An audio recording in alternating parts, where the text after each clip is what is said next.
दादा की मज़ाहिया ईजाद। दादा बशीर, जिन्हें सब प्यार से जादूगर दादा कहते थे, एक हैरत अंगेज मौजिद थे।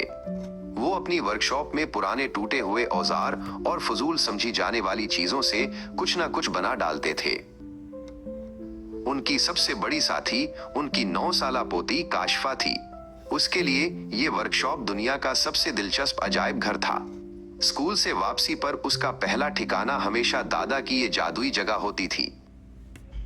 आज दादा बशीर ने अपनी सबसे शानदार ईजाद का ऐलान किया। चीज खोज। ये एक चमकदार तांबे का आला था जिस पर एक बड़ा घूमने वाला डायल लगा था और दादा का कहना था कि ये मिनटों में हर खोई हुई चीज ढूंढ सकता है। वाह दादाजी, क्या आप मेरा सुनहरी पेंसिल बॉक्स ढूंढ सकते हैं?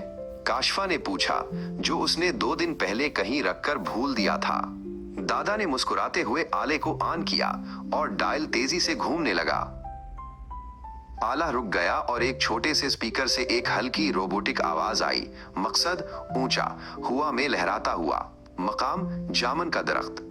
वो भागकर बाग में गए और पेंसिल बॉक्स के बजाय उन्हें एक रंगीन पतंग मिला जो पिछले साल एक शाख में फंस गया था। काशफा हंसी और पतंग हवा में लहराने लगी। ये भी अच्छा है, लेकिन अब मेरे बादलों वाले चप्पलें, मैं नंगे पाँव हूँ। दादा ने दोबारा चीज खोज को ऑन किया। इस बार आवाज आई। मकसद ठंडा छुपा हुआ, मकाम पौधों का कमरा। उन्होंने पौधों के कमरे में जाकर देखा। वहां चप्पलें नहीं थीं, मगर एक कोने में दादा का पुराना भूला हुआ बीजों का डब्बा पड़ा था जिसमें नायाब जंगली गुलाब के बीज थे। दादा बहुत खुश हुए।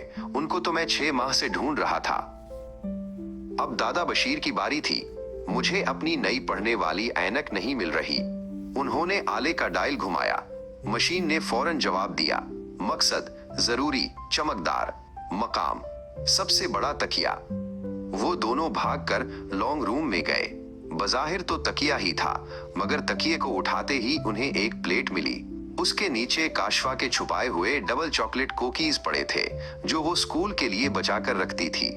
दादा बशीर ने कहकहा लगाया और ऐनक के बगैर ही कुकी खाते हुए कहा, मेरी ईजाद चीजों को ढूंढने में इतनी अच्छी नहीं है, लेकिन ये एक बेहतरीन खुशी खोज जरूर है। ये हमें हमेशा एक मज़ाहिया या मजेदार कुछ और ढूंढने में मदद करती है।